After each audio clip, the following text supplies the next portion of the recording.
Bom dia a todos, sejam muito bem-vindos a este canal, nosso canal, o canal do Ramon. Gostaria de agradecer a sua presença, agradecer a sua participação, de se colocar aqui, colocar as suas sugestões, colocar o seu curtir, o seu like aí. E também peço, se possível, que você compartilhe isso com seus amigos, com seus grupos de estudos, traga suas sugestões, suas opiniões, suas descobertas, porque meu intuito também é que este canal seja uma sala de aula onde se compartilha o conhecimento, onde você vem buscar, você vem trazer, você leva e você reúne com outras redes, com outras pessoas este conhecimento, e assim o conhecimento vai crescendo. E qual o conhecimento? O foco, o eixo do nosso canal é sobre a pessoa de Jesus, e Jesus o Cristo, mas o Jesus das Escrituras. Nós buscamos ali nos Evangelhos, nós buscamos no Novo Testamento, nós buscamos na Bíblia, mesmo antes assim do apoio da tradição, das outras interpretações teológicas e da tradição cristã, procuramos ali ler, interpretar e trazer para cá estas visões sobre Jesus em relação à vida, em relação a todos os temas possíveis que afetam a nossa vida. Um destes temas que nós vamos comentar aqui hoje, digo comentar porque o assunto é tão amplo e vasto, diria para vocês, que vem permeando, vem atiçando, motivando, desde os primeiros apóstolos, os pais da igreja, por toda a história da cristandade até aqui, este assunto tem sido fundamental e importante, que é qual? Jesus e os pobres, a relação de Jesus e os pobres, a relação de Deus com a pobreza. Pronto, você já deve ter entendido e visto o quanto isso é importante. Tão importante que nessa história, na história da cristandade aí desses 20 séculos ou 21 séculos, o que tem acontecido, às vezes até uma divisão na igreja, entre aqueles uma parte da igreja que vê de uma maneira essa relação da cristandade com a pobreza, de Deus com a pobreza, e outros que, evidentemente, vão ver de outra forma, mas não apenas ver de outra forma, mas vão ter um comportamento em relação a esta visão, vão ter um agir neste mundo. E a pergunta é, e como o próprio Jesus viu esta relação? Como o próprio Jesus entendeu esta relação com a pobreza? Vamos lá então ao nossa plataforma principal, que são as Escrituras, que são os Evangelhos. Jesus, ao iniciar o seu ministério, lá na Galileia, na região onde ele nasceu, onde ele cresceu, e quando ele se revela aos seus conterrâneos de vila, de aldeia em Nazaré, quando ele já vem, já tinha iniciado seu ministério e vem e visita a sua terra natal ali, onde ele cresceu e era conhecido ele e a sua família, ele vem pregar na sua sinagoga, na sinagoga desses seus amigos e familiares. E ele abre, então é aberto a Torá para ele ler e pregar. E qual foi o texto escolhido? O texto foi Isaías 61, onde está escrito: o Espírito do Senhor está sobre mim, pelo que ele me ungiu para levar a salvação, a boa nova aos pobres. E ali ele disse que aquela escritura estava cumprida, o que gerou um tumulto e tal, e foi expulso da vila, foi expulso da sinagoga e da vila e daquela comunidade, a sua comunidade natal, exatamente por essa apresentação. Posteriormente, já ali no auge do seu ministério, quando João Batista, do cárcere, envia para ele um discípulo seu, perguntando: és tu aquele que deveríamos esperar ou devemos esperar por outro? E qual é a resposta de Jesus? Diga a João que os surdos estão ouvindo, os mudos estão falando, os cegos estão vendo, e aos pobres está sendo pregado o evangelho do reino de Deus. Então, por aí você vê a importância dada a Jesus no seu ministério. Quando nós falamos do ministério de Jesus, que ministério é esse? Ministério de pregador, ministério de pastor, ministério de profeta, ministério de alguém que operava sinais e prodígios e maravilhas, que curava. De que ministério estamos falando? Da excelência, da essência do ministério de Jesus, o Messias, o ministério messiânico. Portanto, essa relação entre o Messias, o Salvador, o enviado, o ungido de Deus para a salvação da humanidade, para a redenção do mundo, para se revelar a Israel, para cumprir as profecias, para cumprir as alianças de Deus no Velho Testamento, com o povo da aliança dos hebreus, para se cumprir tudo em Jesus Cristo e a partir dali ao mundo inteiro, o Messias, então, o Salvador da humanidade, o Redentor da humanidade, o enviado de Deus, ele conecta diretamente não apenas a curas, não apenas, mas aos pobres. Está sendo pregado, levado o reino de Deus. Então a gente precisa pensar aqui, é esse exercício que nós precisamos fazer, para não simplesmente fecharmos aqui, como eu disse, estamos contaminados, entenda-se contaminados aqui como na nossa tradição, né? Nós vamos às Escrituras vamos ler de acordo com aquilo que nós cremos, as nossas crenças, o nosso lugar de fala, nosso lugar no mundo cristão, nossa tradição teológica, nossa tradição doutrinária. Então essas respostas já estão lá, já estão dentro de nós. E é um tema até controverso, não deveria ser controverso, não deveria ser pacífico para os cristãos, para a igreja cristã de todos os tempos, de todas as suas ramificações. Deveria ser um assunto pacífico esse tema entre Deus e a pobreza. Mas, como eu já disse no início, não é.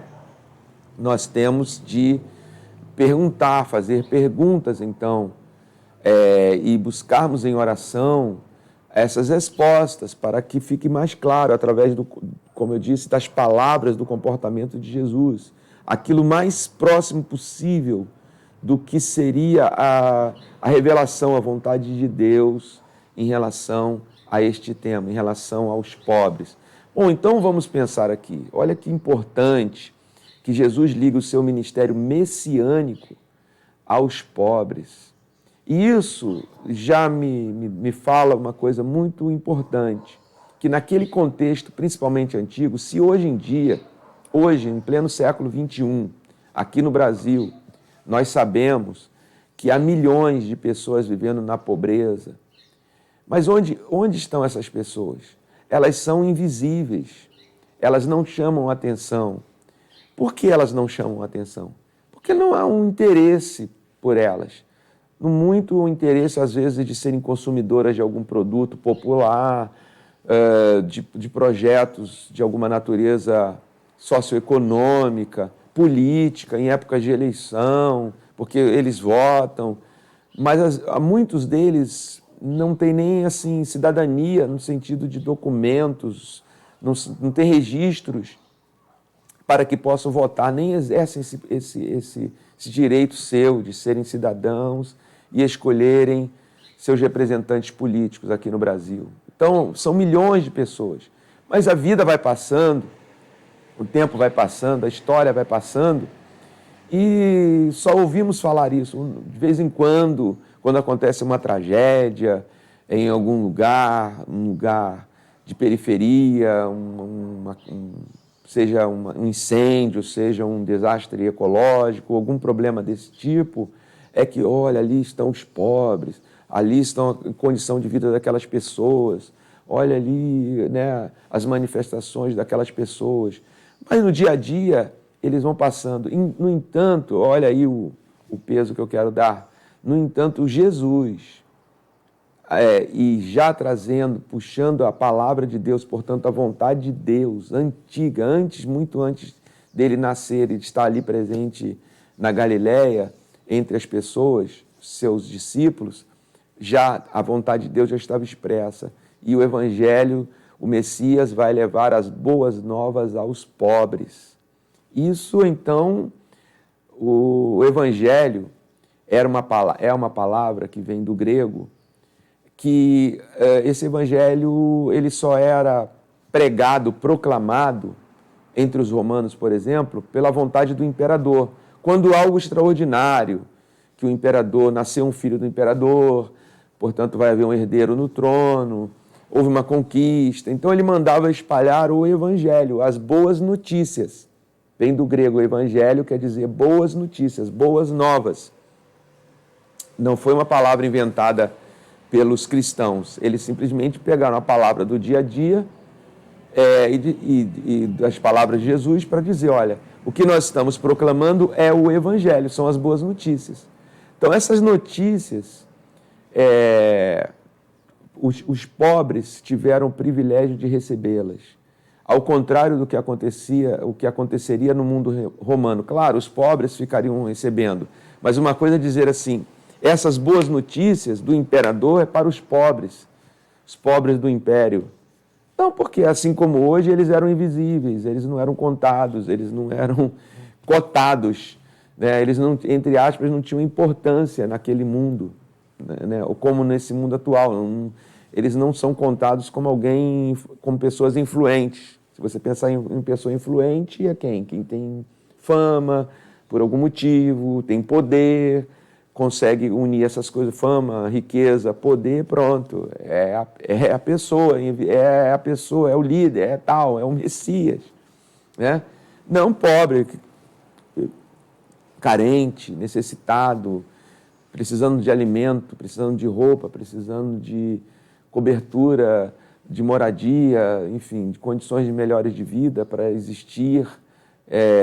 Então Jesus está dizendo, esse Evangelho, essa boa notícia, que é Ele mesmo, o próprio Rei em pessoa, que está mostrando, revelando o seu reino, chega e é preferencialmente, né, preferencialmente no sentido de que foi exposto ali, aos pobres está sendo pregado o reino dos céus, ou seja, não há exclusão. Isso é uma grande novidade. Uma novidade talvez chocante para a época e talvez para hoje, com certeza, de que há essas pessoas que são tratadas como sem importância, sem relevância para a transformação do mundo, para qualquer coisa, apenas ali como um volume de pessoas, uma massa desconhecida. Mas Jesus vai a estas pessoas cumprir as Escrituras, cumprir o seu reino messiânico em termos de revelação, e a eles está sendo pregada essa boa notícia. Não é a boa notícia do imperador, não é a boa notícia dos poderes desse mundo de todas as épocas. É a boa notícia de Deus, que já estava sendo profetizada, esperada, aguardada e preservada pelas Escrituras, agora está em pessoa acontecendo. Jesus está indo aos pobres. Isso deve nos falar muito sobre esse aspecto messiânico de Jesus, do Salvador, em relação à pobreza. No Sermão do Monte, por exemplo, se nós pegarmos a essência daquelas palavras, bem-aventurados os pobres de espírito, bem-aventurados os misericordiosos, os que têm fome e sede de justiça, etc. E o público que estava ali, é claro que a gente não tem como saber, em termos de classes sociais, quem estava ouvindo Jesus, e depois, quando foram escritas pelos evangelistas, né, Mateus e Lucas, o chamado Sermão do Monte, ou Sermão da Montanha, não temos como saber, mas não temos como saber com detalhes quem estava ali naquela plateia. Mas, com certeza, não era uma plateia que chamaríamos hoje de gente privilegiada, que vai a um resort, que vai a um lugar separado para ouvir alguém brilhante, alguém famoso, e tem condições de viajar, pagar, estar ali, pagar aquela palestra para ouvir. Não, era nas montanhas, era nos montes, era nas planícies da Galileia, onde estava o povão, como dizemos hoje. Ali, se alguém mais abastado foi ouvir, se alguém de classe social mais importante naquela época foi ali, tudo bem, mas aquela massa que está ali, o evangelho está sendo pregado e está sendo dito a eles, porque nesses lugares dos pobres é que nós vamos encontrar essas necessidades de justiça, essas necessidades de lágrimas, né? Pessoas que perdem pessoas, que levam uma vida trágica, toda a sua existência, que lágrimas são parte da sua vida, os que choram, os mansos, porque são tratados como gado, tem que, né, andar naquela... Enfim, então aí nós vamos vendo essa visão de Jesus que deve refletir na vida do discípulo. Os discípulos de Jesus, eles devem olhar para os pobres de uma maneira diferenciada. Se Deus privilegiou no sentido de ir a eles o que ninguém fazia, o que ninguém faz, né? No sentido assim, Deus em pessoa ir lá e estar com eles, andar com eles, comer com eles, curá-los das suas enfermidades, ensinar os mistérios de Deus, se revelar em pessoa para eles, né? Não em palácios, não em suntuosos lugares da sua época. Jesus estava com eles ali, multiplicando pães para que eles se alimentassem, né? Inclusive confundiram, que achavam que ele era um líder político, um messias político, e por isso podia ser o rei deles, dar uma carência, né? Mas isso mostra aos discípulos o discípulo de Jesus, onde ele deve andar, aonde ele deve se colocar para trazer vou falar assim, esse reino, essa messianidade para si mesmo. Porque quando você tem contato com a pobreza, você também empobrece no sentido humano dessa coisa, dessa vaidade, né? Dessa vaidade humana. Todas as vezes que nós temos uma oportunidade de ir a um lugar assim, nós que não necessariamente não vivemos lá, não moramos lá, nesses lugares da pobreza, no Brasil, por exemplo, e você convive um pouco ali, você faz alguma obra, você vai em missão, seja o que for, você empobrece dessa falsa sensação de poder, às vezes até por um posicionamento cristão, de ser um líder cristão, de ter conhecimento, estar cheio, né, cheio de si mesmo.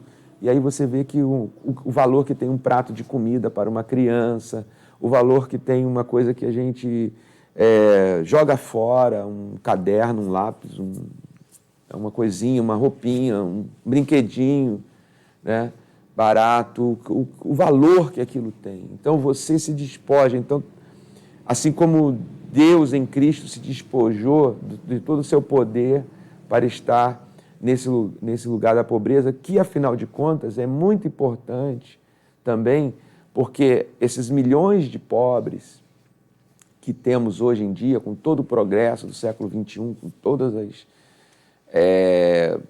a gente não acredita, né? A gente está vivendo aqui nesse mundo hoje dessa tecnologia fantástica de transmissão de dados pela internet, tudo isso, a gente tem a sensação que o mundo melhorou. Mas quando você tem um contato com... Olha que realidade, pessoas ainda passam fome, pessoas têm as suas vidas... a humilhação de viver nesse sistema da pobreza, de passar por isso uma vida toda, de gerar filhos e ver suas famílias crescendo nesse ambiente como uma prisão perpétua, sem chance de sair disso dali. O que é isso para a teologia cristã? Isso é resultado dessa pecaminosidade da humanidade, né?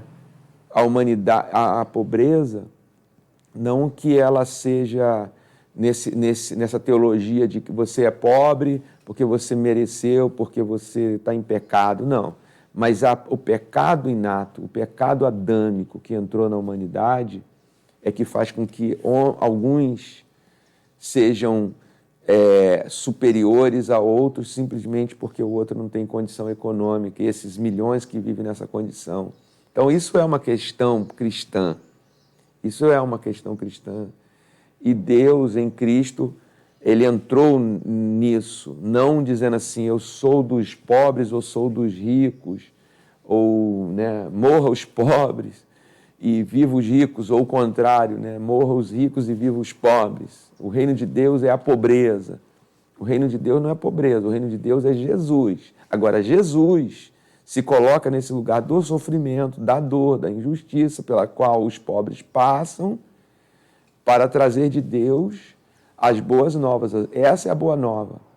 E a partir disso, empobrecer os que acham que são, Paulo depois vai dizer isso, para humilhar os que acham que são, os que pensam que são sábios, mas não são. Né? A loucura de Deus é sabedoria, a sabedoria dos homens é loucura para Deus.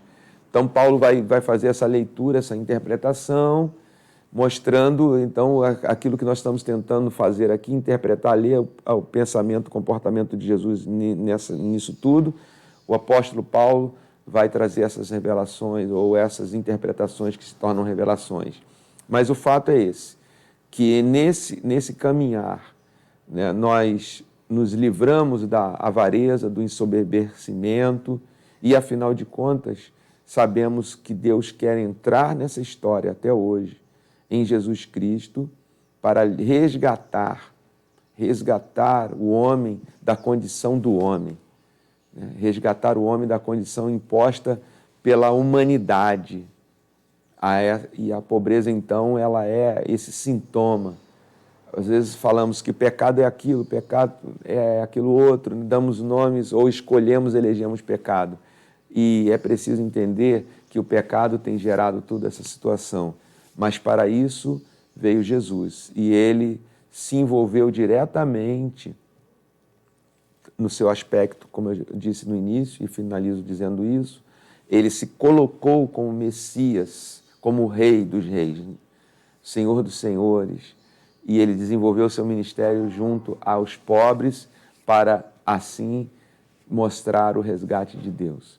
Então eu gostaria muito de agradecer mais uma vez a sua presença, a sua participação. Espero que tenha gostado desse conteúdo, mas como eu disse, isso é amplo demais, é grande demais, mas tem de ser visto, tem de ser estudado hoje, tem de ser colocado para fora hoje. Temos que buscar em Jesus. Ele é e sempre será a chave para nós interpretarmos essa realidade pela qual vivemos e onde a pobreza, os pobres estão aí mesmo, e precisamos interpretar isso olhando para Jesus, para trazermos uma interpretação e um comportamento não tão contaminado por tantas coisas que a gente vê e às vezes não concorda, e quando olha essas coisas e para Jesus e fala, não parece o mesmo, né? Estão dizendo que é dele, é ele, mas não é. Então nós precisamos ir a ele. É isso que estamos querendo fazer aqui e agradeço a você por estar colaborando para que isso aconteça. Um grande abraço e até o próximo, se Deus quiser. Obrigado.